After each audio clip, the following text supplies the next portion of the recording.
fazer nesse instante. Abra sua Bíblia no livro de Atos, Atos, capítulo 20.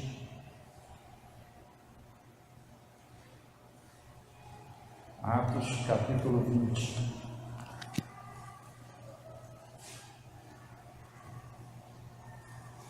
Nós vamos ler o verso 24. Convido os irmãos a se colocarem na terra. Atos, capítulo 20, versículo 24. O texto diz o seguinte: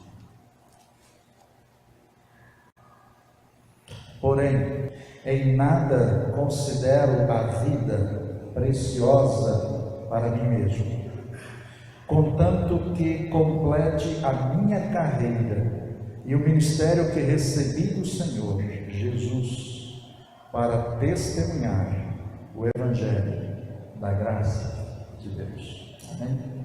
Pode ser assim.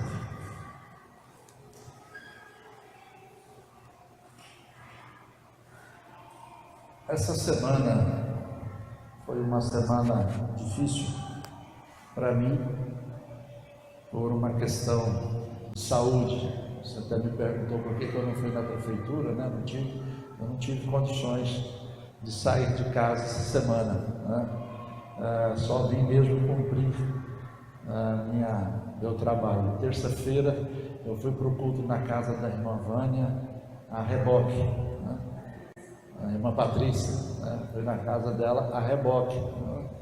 E saí de lá, já fui para o centro médico tomar soro, porque eu estava com o corpo todo doendo e as dores ruins. E ali naquele leito eu comecei a falar com Deus, porque eu falei de manhã, é uma coisa que eu não suporto ficar doente, né? Eu tinha um pai que ele, quando foi ao médico, né? Aliás, eu nunca ouvi falar que ele tenha ido ao médico. E quando eu ouvi que ele foi ao médico, ele foi para receber o laudo de óbito, porque ele teve um ataque fulminante e não resistiu. Então acho que eu herdei isso um pouco dele, né? Então não gosto muito de ir no hospital a não ser visitar um doente, que é a nossa missão, visitar quem esteja doente, mas não ir doente para lá. Mas já passei por hospitais desde os 11 anos, que fiz uma operação de amígdalas e essas coisas assim, mas sempre tive resistência a procurar médicos, né, para cuidar da saúde. Mas essa semana não teve jeito e lá fui, né? E lá tive. E tem uma coisa que nos debilita muito, é a enfermidade, né? É a gente não ter capacidade de resolver as questões, às vezes da própria higiene pessoal, né? Ou você não ter como fazê-lo. E tendo que ficar de repouso em casa, eu podia fazer duas coisas: voltar-me para a leitura, os olhos ardendo demais, às vezes você não consegue fixar preto e branco, né? Aquilo machuca mais ainda os olhos. E fui então ver alguns vídeos da Igreja Multiplicadora, que aconteceu no ano passado na cidade de Guarapari.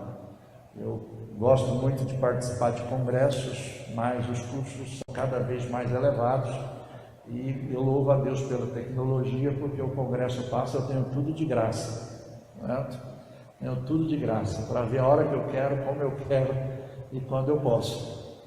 Então, eu gosto muito de ouvir os congressos da Fiel, e ouvir outras mensagens de pastores de igrejas grandes, como a PIB de Curitiba, o pastor Piragino, PIB de São Paulo, do Rio de Janeiro.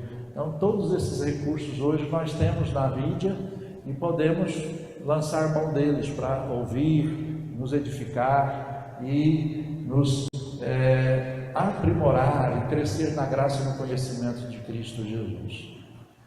Por isso, quando eu penso em estar aqui falando aos irmãos, eu peço a Deus que não deixe trazer aos irmãos coisas que os irmãos já sabem, coisas que os irmãos já têm conhecimento. Como o púlpito não é para se chover no molhado, mas é para trazer o povo para viverem e se alimentar do melhor que Deus tem em sua palavra. Me dói muito hoje ver certos púlpitos onde se conta mais piada do que qualquer outra coisa, que se transformou uma plataforma de entretenimento de quem ouve, de quem está querendo um lugar onde se alimenta o ego das pessoas, trazendo mensagens que não transformam as pessoas, apenas as conservam em suas egolatrias, em seus desejos pessoais, em seus sonhos pessoais.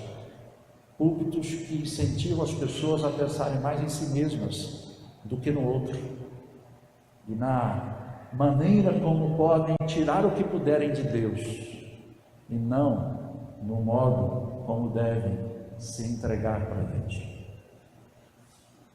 Por que sou pastor? Esse é o meu texto. Acabei de ler o meu texto de 3 mais preferidos que eu tenho nas Escrituras. Esse é o que está no meu e-mail. Embaixo de todos os e-mails que eu levo, essa é a assinatura que vai junto. Em nada eu tenho a minha vida preciosa para mim mesmo. Eu não sou pastor, meus queridos irmãos, por vontade pessoal.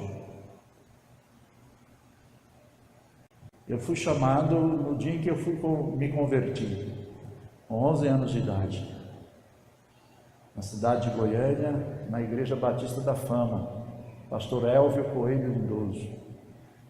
Ele pregava um sermão à igreja, fazendo apelo para as pessoas se entregarem, se dedicarem ao ministério. E aceitei aquele dia Jesus Cristo e também me entreguei para ser um pastor. Mas até o dia em que eu entrei no seminário e comecei a estudar para me formar, houve muitas lutas. Houve um tempo em que eu voltei as costas para Deus. Tinha 14 anos de idade. Eu resolvi, minha mãe era zeladora da Igreja Batista da Fama, e nós mudamos de volta para a nossa casa no setor sudoeste. O pastor Elvio foi para São Paulo, e aí minha mãe deixou de ser a zeladora da igreja. Nós então voltamos para a nossa casa no setor sudoeste, porque desde que o pastor Elvio havia assumido a igreja ali da Fama, ele convidou minha mãe para ser zeladora, porque em umas ele era o pastor dela e ela era a zeladora da igreja. Como ele precisava e ele confiava na minha mãe, assim ele a chamou para estar ali. Então nós morávamos num barracão ao lado do templo, né, que tinha mais ratos do que qualquer outra coisa, né? Quando chovia era mais seguro ficar do lado de fora do que dentro, né? Na casa, os nossos colchões eram colchões de palha. Você já viu o colchão de palha? De milho seco? Né? Eu passei praticamente a minha infância dormindo em colchões assim, E o que acontece? Aquela vida nunca saiu da minha mente. E aquele lugar, hoje o Templo da Fama é enorme. Ele tem uma antessala, cabe mais de 800 pessoas. Na minha época era um cômodozinho, né? E teve um tempo que destruíram aquele barracão para ampliar, e nós fomos para o outro lado, nas salas da Escola Bíblica Dominical, porque nós devíamos morar ali, porque o barracão não tinha mais condição da gente. Meu irmão caçula quase morreu eletrocutado, porque ele agarrou na cerca de arame, e o fio da casa estava cruzando e bateu na cerca de arame. Nós estávamos brincando, de repente meu irmão agarrado lá e tremendo, igual uma vara verde lá na cerca de arame. E minha mãe então olhou, gritou meu pai e disse: olha o menino, né? E alguém então atentou, foi lá e cortou o fio da energia, senão meu irmão teria morrido eletrocutado. numa coisa que se impera na frente de nós. Então eu não sou pastor porque eu quis ser pastor, não, porque Deus me chamou para ser pastor. Ele me separou nesse ano de 1969, não só para a vida eterna, mas para viver. E sempre nossa vida foi marcada pela dificuldade. Nosso lar, nossas famílias, meu pai, nós fomos marcados pela dificuldade, vivendo vida simples e às vezes com muita dificuldade. O dia em que fui ordenado ao Ministério da Palavra, dia 16 de junho de 1985, me fizeram uma pergunta sobre chamado. Eu disse, quando fui chamado, mas me perguntaram novamente se eu tinha certeza de que ser pastor era o que haveria de conduzir a minha vida. E então eu respondi àqueles examinadores o seguinte: olha, a maior crise que eu tive foi durante o seminário. Por quê? Porque no seminário eu não sabia se eu estava sendo pastor para pagar ou, de certa maneira, purgar todo o mal que eu fiz à minha mãe, dos 14 aos 19 anos. Saindo de casa, fazendo minha mãe andar 6, 7 quilômetros, quando eu não dormia em casa, atrás de mim, vivendo do outro lado da cidade, praticamente em Goiânia. E minha mãe, quando chegava, ouvia de mim o seguinte: a senhora não tem o que fazer, não. A senhora tem outros filhos, vai cuidar deles, esquece de mim. Esquece de mim.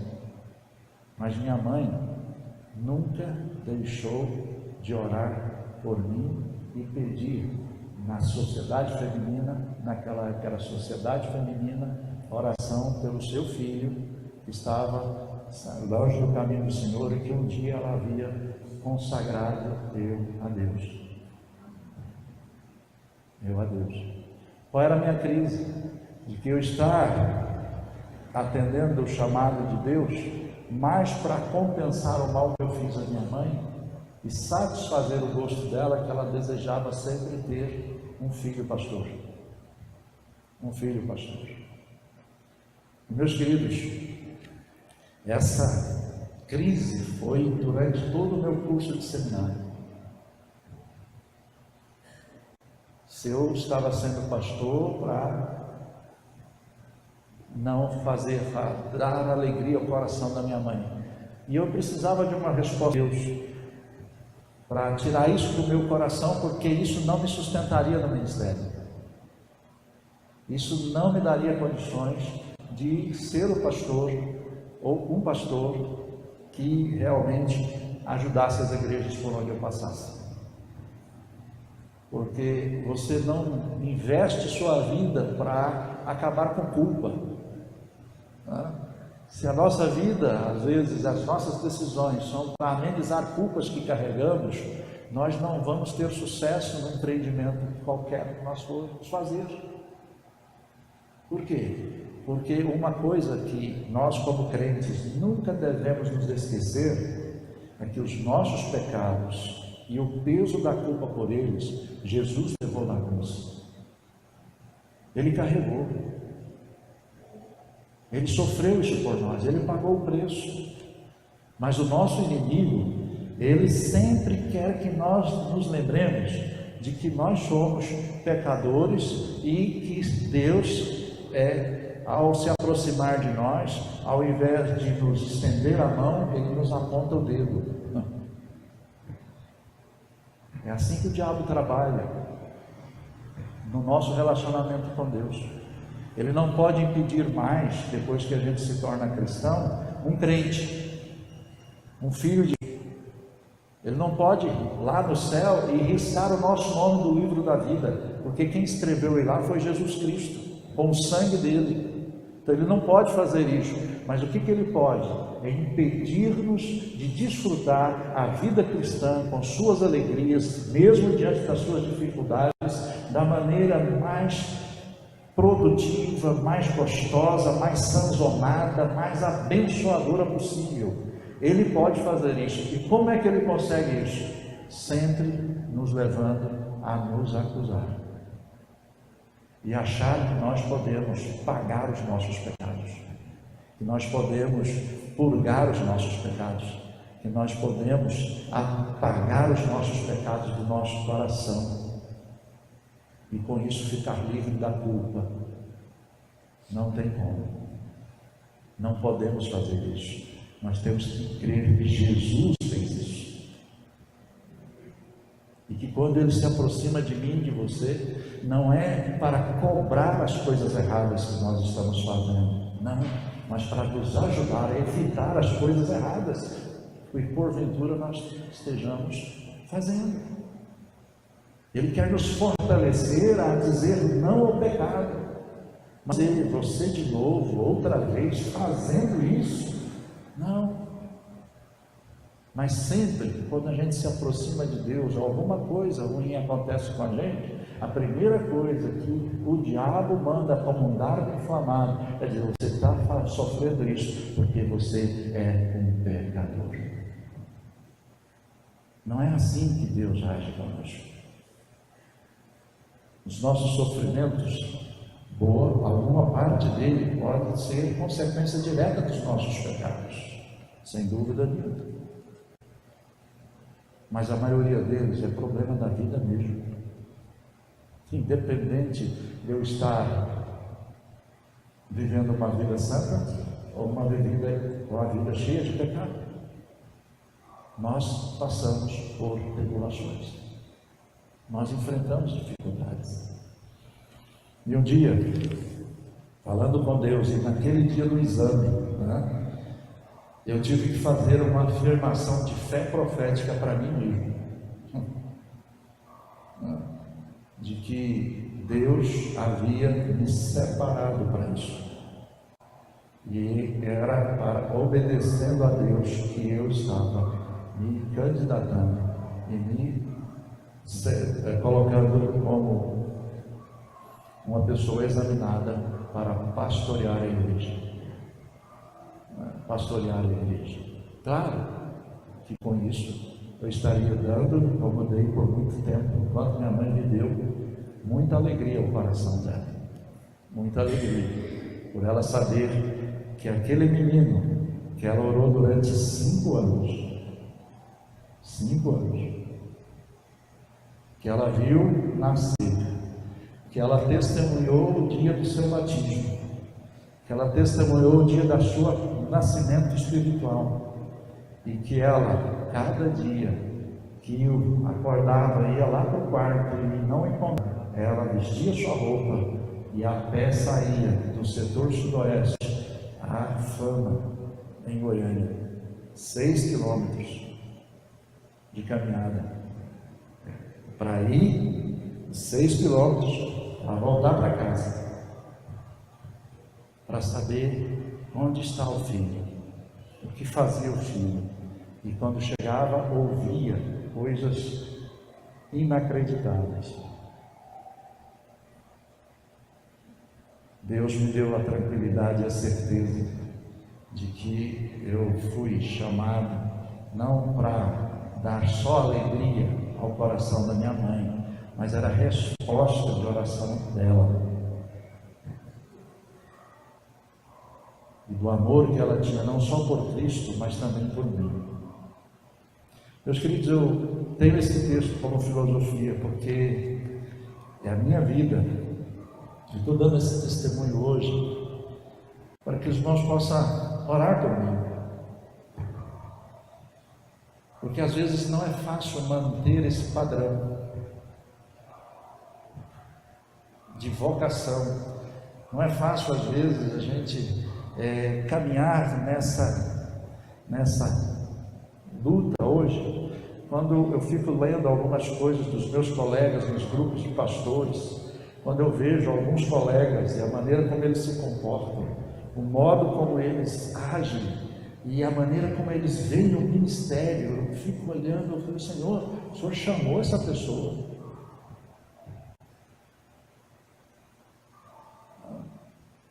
O modo como eles pensam a respeito da ovelha, que não é dele, é do Senhor.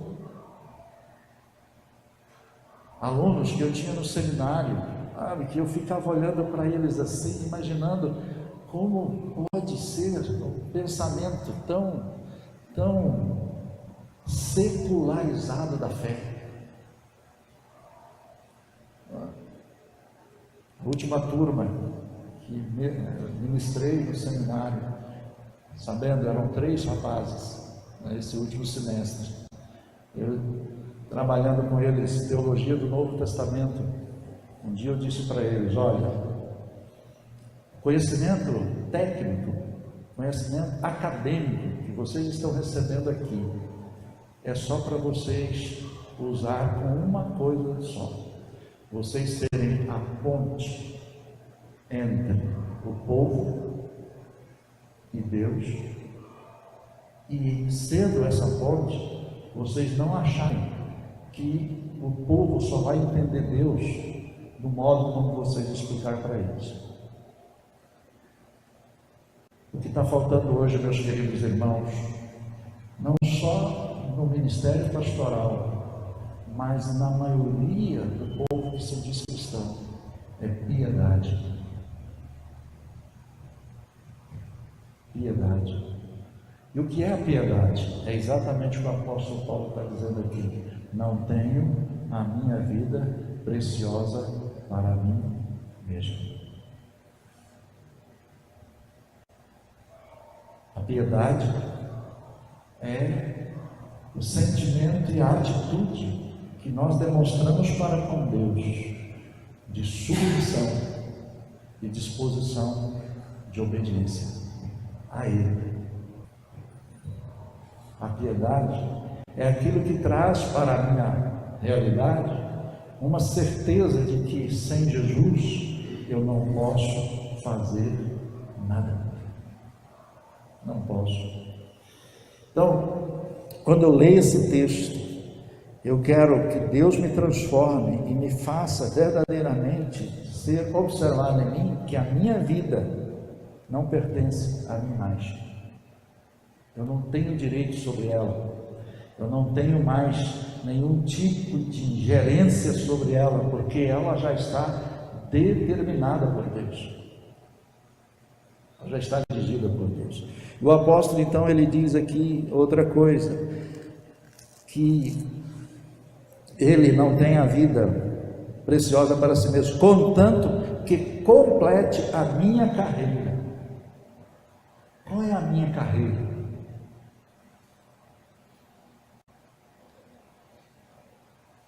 Esses dias eu estava pensando em tantas coisas que, se eu pudesse voltar atrás, faria diferente.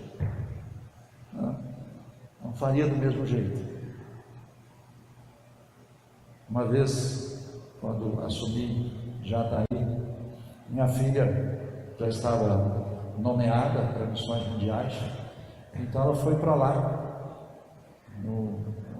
logo no ano seguinte, em 2010, ela foi para Jataí, final de 2010, para passar o ano comigo, na virada do ano comigo, e já despedir, porque não haveria antes de 3 anos. E conversando com ela, e ela vendo o trabalho que a gente estava fazendo e a maneira como a gente estava vivenciando a relação com a igreja, ela disse assim para mim: papai, eu estou gostando do que estou vendo. Eu falei: o que é, filha? O senhor mudou, né? O senhor mudou. Meus irmãos, vocês já viram que eu não bato palmas quando o povo canta batendo palmas. O máximo que eu faço no cântico, no acompanhamento musical, é ficando de um pé para o outro assim, né? É o máximo. Eu não levanto mão, eu não tenho não está em mim esse tipo de gesticulação. Mas houve um tempo na minha vida que eu condenava as pessoas por não serem igual a mim. Então eu condenava quem batia palmas, eu condenava quem ficava dando as mãos, eu condenava uma série de atitudes hoje que na liturgia de boa parte das nossas igrejas hoje são permitidas, são aceitas. Talvez a motivação pelas quais elas entraram para mim foram equivocadas. Eu acho que deveria ser obra do Espírito e não para chamar mais a atenção dos outros. Esse é o grande problema às vezes nas questões nossas de culto. Nós introduzimos um elemento novo, não é porque o Espírito Santo está nos levando a introduzir isso, mas é para chamar a atenção de alguém. Isso é errado. Culto não é lugar de espetáculo. Culto é lugar de contrição e arrependimento, de quebrantamento, de doação. Culto não é show. Culto é o nosso sacrifício vivo diante de um Deus verdadeiro, santo e tremendo. Então eu tinha essa coisa. E a PIB de Jataí tinha um culto bem menos gregoriano, era mais aberto, era uma liturgia mais livre, né? E quando a minha filha viu que eu não tinha mais dificuldade de conviver com esse tipo de coisa, ela ficou muito feliz e disse: pai, eu fiquei muito feliz de ver que o senhor mudou, o senhor amadureceu. E é interessante porque minha filha fez musicoterapia na Federal e a tese dela foi falar sobre como os surdos ouvem música, como é que eles assimilam os ritmos musicais. A tese dela, que ela defendeu na sua colação de grau, foi essa, né? A musicoterapia e a influência na vida, na comunicação musical entre os deficientes auditivos. E, meus queridos, o que falta hoje, e que eu não quero perder, é que a minha carreira não foi estabelecida por mim mesmo, mas pelo Deus que me chamou. E o que eu quero e sonho, por onde Deus tem me dado a alegria de passar, é ver uma igreja madura, uma igreja que os seus membros pensam por si mesmos, pensam no grande Deus, conhecem um Deus grandissimamente amoroso, misericordioso, um Deus que não tem dedo apontado, mas tem a mão estendida sempre. Um Deus que anda no nosso meio, não procurando alguém para condenar ou um pecado para revelar, mas trazendo o seu amor e edificação para que todos possam juntos, mesmo diante das fraquezas, ajudar o que não consegue acompanhar todo mundo, mas é amado por Deus. Como diz o apóstolo Paulo, vossos sois espirituais, se pegou alguém numa fraqueza, ame-o, corrijam, ame-o e velem por vocês, para que vocês não venham cometer cair na mesma esparrela. Então, a minha carreira como pastor é dar a esta igreja, um relacionamento e uma convivência de maturidade, onde todos nós nos suportamos em amor. Onde, claro que vamos nos ofender e nos machucar, mas haverá uma disposição muito maior em perdoar do que em condenar. Eu tenho uma seguinte filosofia: ser cristão e amar é tão bom que a gente fica doidinho para ser machucado, para poder perdoar, porque perdoar é bom. Sabe por quê? Porque é divino em nós. O perdão é Deus agindo por nós. Quando eu perdoo alguém, eu estou dizendo a essa pessoa que ela é muito importante para mim, que o relacionamento com ela é algo valoroso para mim, então eu estou disposto a esquecer as dificuldades para que a gente continue junto. Então, por isso, quando Paulo diz: quanto depender de vós, tende paz com todos os homens. O cristão não pode ser inimigo de ninguém, embora ele tenha inimigos. Vocês entendem isso? Nós somos chamados por Deus para não sermos inimigos de ninguém, a não ser do pecado. Mas às vezes, com essa filosofia, nós vamos arrumar inimigos. E qual é o final da minha carreira? É o meu sentido de missão. Eu sempre tenho dito aos irmãos o seguinte: nós queremos uma cidade melhor, preguemos o Evangelho. Você quer que sua família seja melhor? Leve ela para o pé da cruz de Cristo. Leve ela para ser uma cristã, uma família inteiramente comprometida com o Evangelho. Ela vai ser melhor. Muitas vezes nós imaginamos que para melhorar a nossa cidade e a nossa família, nós precisamos de bens materiais, nós precisamos de educação, nós precisamos disso, nós precisamos daquilo, e em última instância, na hora que não tiver mais recurso, aí nós corremos para Deus, completamente equivocados. Veja, o apóstolo Paulo diz: deixe que eu cumpra a minha carreira e veja e transmita, e cumpra o ministério que recebi do Senhor para testemunhar do Evangelho de nosso Senhor, da graça de Deus. Por que eu trago essa reflexão hoje com os irmãos e encerro aqui? Porque eu careço muito, meus queridos irmãos, das orações dos irmãos. Não é só por uma questão de saúde, é por uma questão também de fidelidade a essa missão que Deus me deu.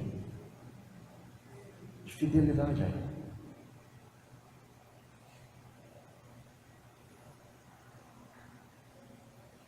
Eu acredito que os métodos são importantes, mas qualquer que seja o método, ele funciona se as pessoas se comprometerem com ele. O nosso é a igreja multiplicadora, mas a maneira como isso vai se manifestar no nosso desenvolvimento e crescimento e expansão não vai acontecer magicamente. A estrutura de igreja multiplicadora, ela não vai se tornar uma realidade mágica no nosso meio. De repente nós vamos nos encontrar igreja multiplicadora. Não. Mas esse nome igreja multiplicadora é um nome técnico que se deu a um método neotestamentário de uma obrigação individual de cada um de nós, que é testemunhar de Jesus Cristo. Que a irmã Patrícia testemunhou aqui, cada um dos irmãos pode dar o seu testemunho também no seu trabalho.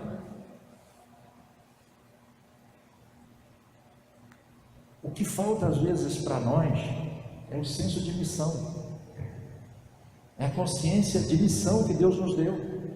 Quando nós fomos libertos do poder do pecado sobre a nossa vida, não é como um atestado de garantia: agora você vai para o céu.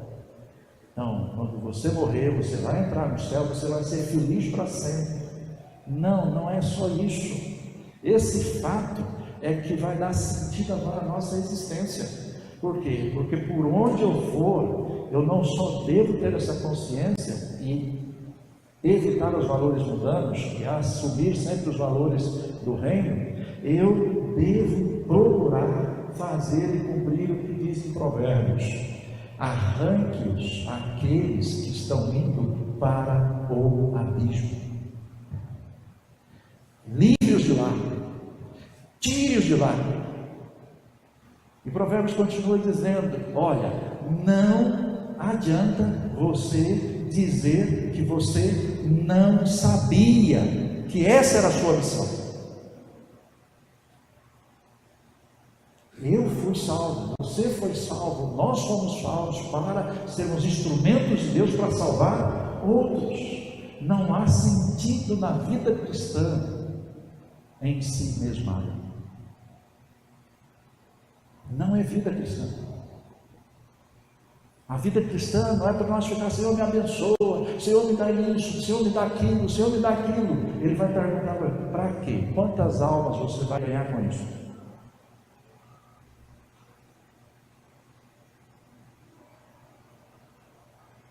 Por isso, meus queridos,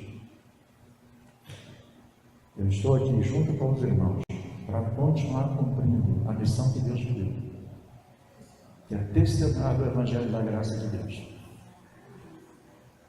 E a minha missão aqui inclui mais de um outro aspecto, que é desafiar cada dia, cada momento, cada instante dos nossos cultos, que vocês queiram sempre, no conhecimento e no crescimento em Cristo Jesus, não ficar comendo migalhas que caem da mesa, mas querer sentar na mesa com o Senhor, alimentar-se na mesa com o Senhor. Quando é que eu vivo de migalhas que caem da mesa? É quando o reino de Deus, as coisas de Deus, estão ou em terceiro, quarto ou quinto plano na minha vida. Como filho, eu vou comer migalha, eu vou sempre chegar atrasado para estar na mesa. Eu vou sempre estar mitigando o que Deus tem em abundância. Porque Deus não corresponde à desinteressagem. Por isso que sempre olho para vocês que trabalham muito, porque eu sei que é esse que Deus vai separar. Deus não chama desocupados para a sua obra. Ele não tem interesse em alguém que não tem nada que fazer na vida, como diz aquela música popular brasileira: estava à toa na vida e meu amor me chamou para ver a banda passar tocando coisa de amor. Não. Deus sempre sabe que as pessoas se dedicam ao que fazem e se envolvem com o que querem. Essas fazem a diferença. Então, se você está atarefado e é um filho de Deus, e você ama a Deus, então Deus conta com você. Deus espera que você descubra a sua missão e leve isso a sério. Sabe o que vai acontecer? Não vai demorar muito. Se todos nós nos comprometemos, esses planos serão poucos. Tá, multidão de gente que Deus vai atrair para nós, e que Ele já separou essa cidade para estar conosco. Mas eles não vão cair de paraquedas aqui neles. Nós temos que amá-los e buscá-los. E eu estou aqui com os irmãos para cumprir essa missão, para juntos irmos atrás daqueles que Deus tem separado nessa cidade, para entrar nos salões, para serem cidadãos do reino, para serem pessoas que Deus vai usar para mudar não só a família deles, mas muitas outras famílias. E Deus vai separar a gente daqui para ir para o outro lado do mundo de novo, e outra vez, e continuar alimentando o seu reino com pessoas que não têm a sua vida preciosa em Jesus, e cujo único interesse é cumprir a carreira que receberam dos Senhores, que é dar testemunho do Evangelho da graça de Deus. Termino pedindo mais uma vez: orem por mim, orem pela minha família, orem pelos meus filhos. Satanás não tem dormido. Ele não tem. Às vezes, ele não só me agride, como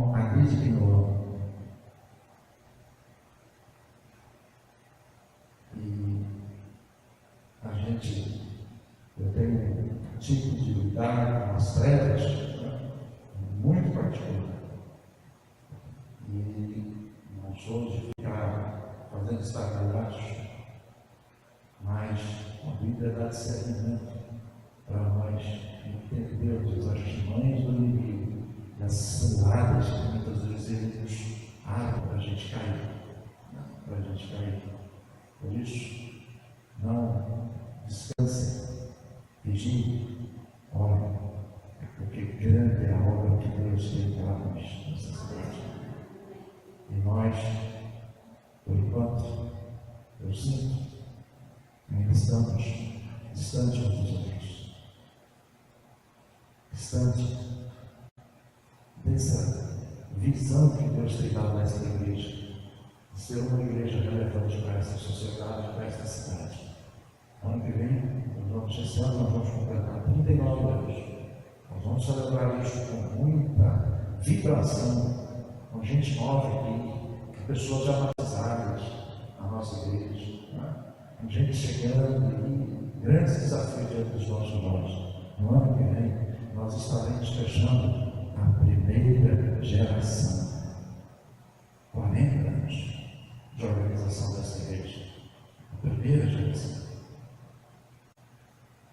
Então nós temos motivos extraordinários para louvar a Deus, para celebrar o nome do Senhor. E no domingo, no ano que vem, eu gostaria de ter uns 40 dias de festa. 40 dias de festa.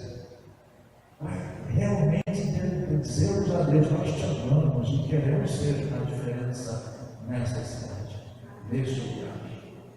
Então, nós, para chegarmos lá com esse coração, com essa certeza de que haveremos teremos muito mais motivos de celebração do que de arrependimento, nós precisamos, em nada, termos a nossa vida preciosa para nós mesmos.